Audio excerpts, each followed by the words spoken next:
for instance, for that secretary, 2.26 FTEs. For the night one, 2.26. For the charge, 2.26. Okay, what we've done here to get an average for the nurses is to take exactly that. The average of the number of nurses we put in there each day. So again, this recalculated automatically on this side over here based on our choices in the yellow area about how many nurses. So on average each day, on day shift, there's 4.1 nurses online each day overall. What's my budget target per day on the staffing grid for 9th Ortho? Who stole my staffing chart? How many nurses per day on day shift? 4 on average. How many have I got on that grid? 4.1. That's exactly how this process works. How many on nights? 3. No, 3. 3. How many do I have on nights overall to do this? Nope. Right here. Day shift, charge, or night shift right here. Charge, nurses, text. How many nurses on night do I have now on average? How many does that grid section have? 3. I just built a better mousetrap on average overall. And even on night shift, I up staffing in key areas on day shift while maintaining the overall expected average level of pools. Pretty nifty? The way this is done? Okay. So these are averages. So all you do, and all this auto calculates, what's happening here is it's taking 4.1 times 2.26. Is that the standard I said? 2.23, 2.26. 2.26. So you get 9.38. So to fill all 4 of these each day, I need 9.38 FTEs overall. Okay? So you add all these up, and it's 39.21. I have that in red. Where's my other red calculation? How many required FTEs? 39.6. So I've been able to do what through this process? I'm only scheduling actually 39.1 or 21. What did I say it was? I have dementia. 39.21. So what do I do in this process? I built a better matched staffing pattern. I've maximized the utility of my nurses and techs relative to demand, and I saved 0.4 FTEs. That's that 97%, 98% mark that I talked about. So this is designed to then determine that yes, I'm matching the required or budgeted number of FTEs based on the overall number of hours and the standard at the very beginning that's set down for me as I build my staffing process. Okay? So then what we have to do is determine how that is divided between regular time and premium pay or overtime. We'll just term it overtime. Overtime is really anything that's not straight time. So that could be OT, that could be anything that involves bonuses, it could be anything that involves travelers, callback, any other premium pay process, right? So how many hours of straight time do I need in this process?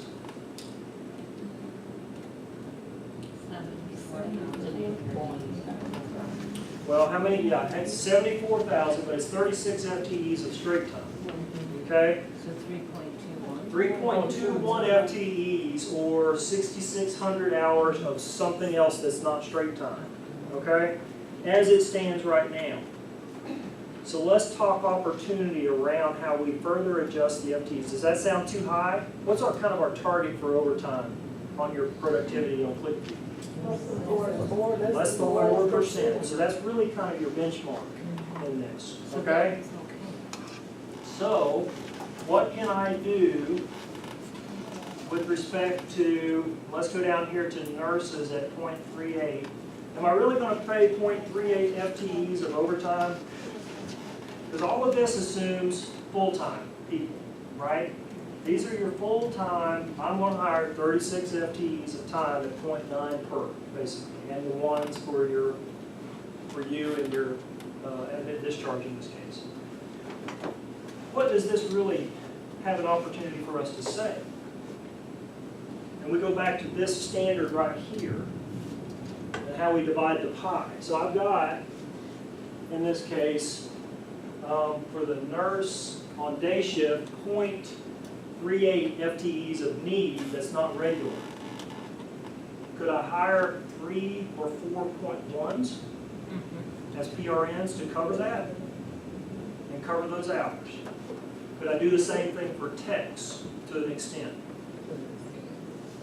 I need 0.51 in techs. So could I hire a 1.5 or could I hire a that fills the holes, basically, is what you're doing? And minimize the overtime? So what this is doing is it's showing you through this process exactly the distribution of your actual shifts into what we know can be accommodated by your 0.9s and 1s from an hour standpoint. And then what's the residual left over and that target percentage of our total hours at 9%. Because we want to try and drive that down below that 4 to 5% threshold, really 4%. And that associatively drives down the premium pay costs associated with that in managing this. Because what have I done too in this to help drive down premium pay costs? And let's go back to the grid. What's one of the things we do right now to accommodate fluctuations in demand that we may have thought were unforeseen before? Call that ready? Put people on call, bring them back in case something spikes? Or what's the vice versa to your point? I think you guys made the point, call offs. Low census. Is low census a dissatisfier? Actually, sometimes it is. You're bringing a good point because. If it's summer or not. No, it does depend. Yeah, because my wife ran the ED at Piedmont for tenant. And they have 26 beds and 75,000 patients in that ED. They low census all the time, and our people loved it. They'd have hands up going, I think I'm going to the lake today. Bye. Well, when they increased our PTO, they really put it, I have people who can't use enough PTO. And they are constantly at a max out. Yep, They max cash out. it in, they take vacations. Yep. So for many of my people, they're like, oh, I want low census, give Yep. it to me. But let's take low census. Well, low census potentially can be a dissatisfier. I don't know that it really is. You may have that instance, but by managing this and knowing that on Sundays we don't really need 4 nurses as the staffing grid says, we've kind of precluded the possibility of that. But more importantly, and equally importantly, around on call, and then you call people back in at premium pay, because we didn't foresee that Wednesday was going to need 6 nurses when we only had 4 on. Now we've kind of limited our exposure to some of those issues potentially, right? Well, we don't even use on-call pay. We do low census with 4-hour callback. Yeah, we've got a lot, there's a big point of discussion around premium pay. In fact, there's an entire summit corporately at the end of this month on just premium pay all day between the 2 affiliates about how to control it, because it's in the millions and it's part of what's sinking the battleship. So my credit, which is I think kind of what you're saying, you know, I try to staff 7 nurses across the board, even though I have a bell curve, okay? But on Saturday and Sunday, I only staff 6, Okay. because I know we're either gonna flex up and work a higher ratio, Or or our you're census not is gonna gonna have be low. that. We're not gonna need that 7 nurses. And the weekends. But sometimes, and this is a good example for Ninth Ortho, sometimes our units will take the medical overflow on a heavy weekend. Mhm. So what if you're only staffed 2 nurses and a charge nurse, You'll and you'll surprised you have 20 You'll patients? see that in the movement of historical data. Okay, That's why I say the first step before you do anything else is understanding everything about your historical demand. So if you're starting to see a trend of you taking medical overflow, which is gonna happen, Yeah. you're gonna see that bear out in your most recent per day data that you can then account for in this process. That's why I say before you do anything else, understand everything about your demand patterns on a yearly basis, monthly, daily, and hourly. Yeah. Then you can accommodate that and understand. So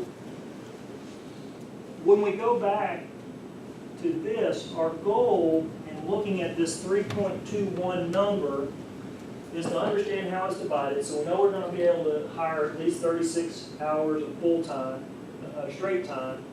but then how do we limit our exposure to that 3.21 by hiring a combination of part-time, per diem, and so forth? Because we've already maximized the supply curve, demand curve matches here. They're pretty matched, right?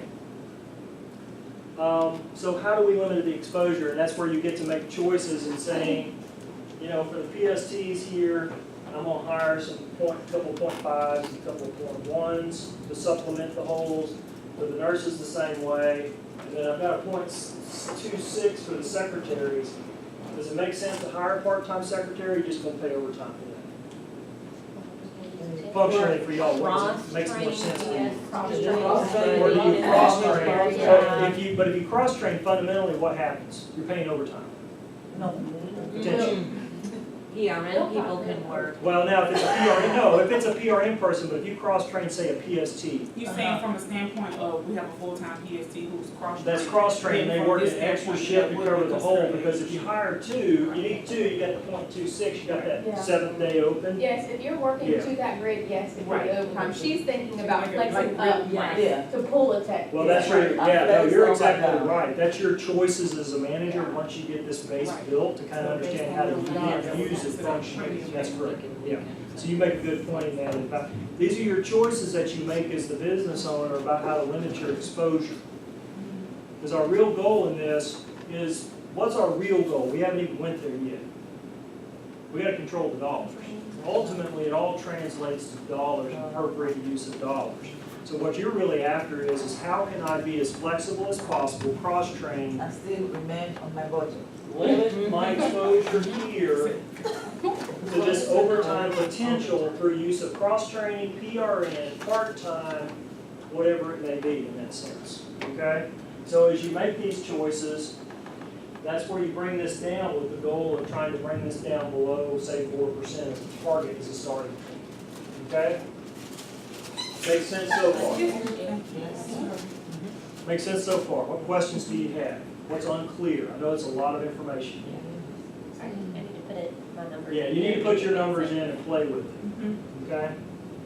And I full well expect that. And it's gonna take you a little time to get used to this, and I want you to ask me questions. I'm constantly available to y'all to ask questions on this, because this, you've never done this. This is simple for me, because I've done this for years, okay?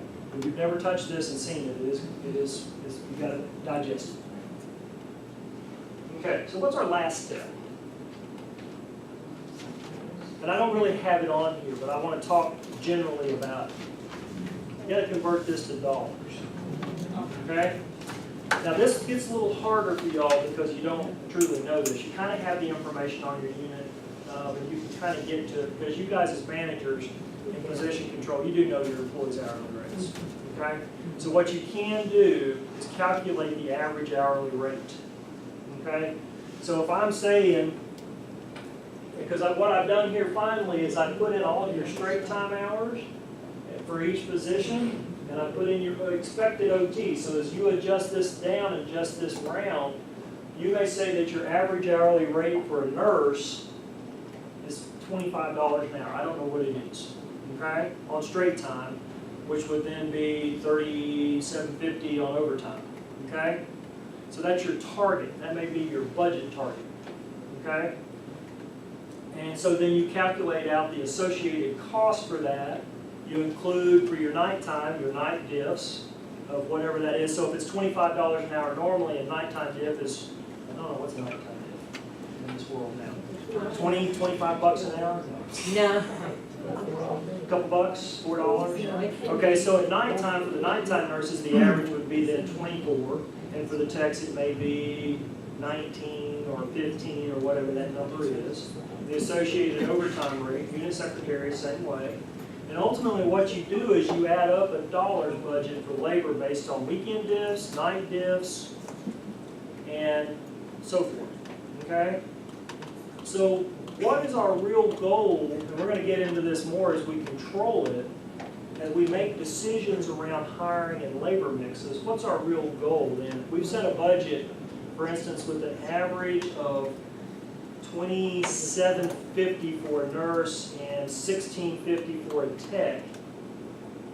from a target dollar standpoint, as we make hiring and labor decisions throughout the course of the year, what's our goal?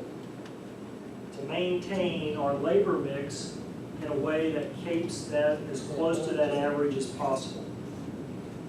So this is where it becomes so important to understand where you're at as a starting point, because you don't normally understand that. You get budget handed to you that has a whole bunch of dollars in it for nurses and techs, right, on your reporting website. What is that average hourly rate? You gotta know that, okay?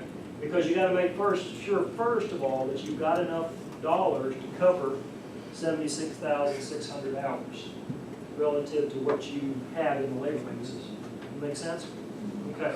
Then as you make hiring and firing decisions, or hiring decisions throughout the course of the year, what happens based on that decision? So for example, if I get halfway through the year and I'm running the 2750 and I make a choice to bring on a traveler for 13 weeks, it's a fact of life we live in, right? What happens to that overall average hourly rate for nurses? It's going to go up. Because right now in the system, the average bill rate for a traveler is about $66 an hour. That's not what the nurse makes. That's what the bill rate is. That's what the agency gives. That's what the agency bills us. Okay? So can you see the difference of what can happen to your average hourly rate if you start doing that? Okay? You can make choices within this budget grid around that. So if you have to bring a traveler, what could you potentially do in the grid to offset some of that average hourly rate increase and still be safe based on what you know in these ratios? Could you potentially reduce either the overall number of nurse hours because you have room in your ratios and/or your support hours in some combination or mix as you make these decisions? Yes. Yeah, you could. That's where this tool becomes powerful, to be able to say, okay, I had to bring on that nurse. It is what it is. So now what do I do around my mix to adjust? So for example, if I know that my third or Friday daytime nurse ratio is 3.96, if I take that Friday back to a 3 and go to a 5.28, and the balance of things with respect to safety and quality and everything else we've got to be in charge of, does that make sense to offset some of that cost on an average hourly rate? Because what will happen in these calculations is it will recalculate the total number of hours at that new rate and show you where you come in total dollars. Okay? Now I'm going to finish this worksheet out and give you the complete worksheet that calculates those dollars as you make those decisions. Is the change that we make in our numbers sufficient enough to be able to really offset? Sometimes yes, sometimes no. Depends on the absolute number. And it's just a fact of life as we do different programs. I know in Sarah's world, there's a mandate to get beds open, so we have no choice in some instances but other to do what we're doing to get those beds open. We have that in other areas as well. Yep. Yep. And it may be a shift, but what you can do as you manage it, what can you do as a manager in feedback to your director about how you're managing the overall process? Can you give him or her very discrete information about what your choices are and how you've made choices to minimize impact in certain areas but still keep everything balanced and safe? Yes. That make sense so far? Steve, you see me, I love I'm thinking. Think away. So I guess from a dollar standpoint, I understand what you're saying when we look at decreasing the ratios. But, so let's say because I can have 6 nurses, I'm not really having extra, I'm just having the overhead cost of the traveler. Potentially. Yeah. But it may not be a matter of extra. Really, it's the question you've got to ask, because if your target, for example, and I know what we did because we justified here based on trying to help get patients out before the weekend. So what you're doing is weighing that against, you know, if I manage down one nurse, what's going to happen from a workload impact? Am I going to see, what are some of the questions you would ask yourself as a nurse manager in that regard? Am I going to see an increased workload on my staff? Am I gonna be seeing delays in admissions? Am I gonna have safety gaps because the nurses are, and the workload ratio on the nurses moved up, so they're not as attentive to other patients as they work on discharges, so I end up with a fault. And that, particularly in this unit as an ortho unit, right? So you ask yourself all these questions to help balance the equation of why you're making the decision. But you have data to assist you in saying, okay, if I go this far, what does it mean? And can I really go that far? Or does it not make sense?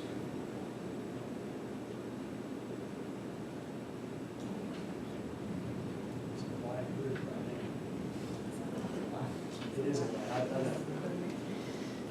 But does it make sense? What I shown you makes sense in terms of how you go about this process. Now, you have the budget worksheet. Like I said, the only things that you change are in yellow. Everything else will calculate for you. But what I want you to do is I want you to get your budget grid, and I'm gonna help two folks with your finishing out your demand data. You'll get that finished out so you kind of know where you are or aren't. But you're gonna wanna know, Use our staff. you're gonna wanna know your budgeted patient days. We're gonna use your current budget grid to see how well you do or don't match.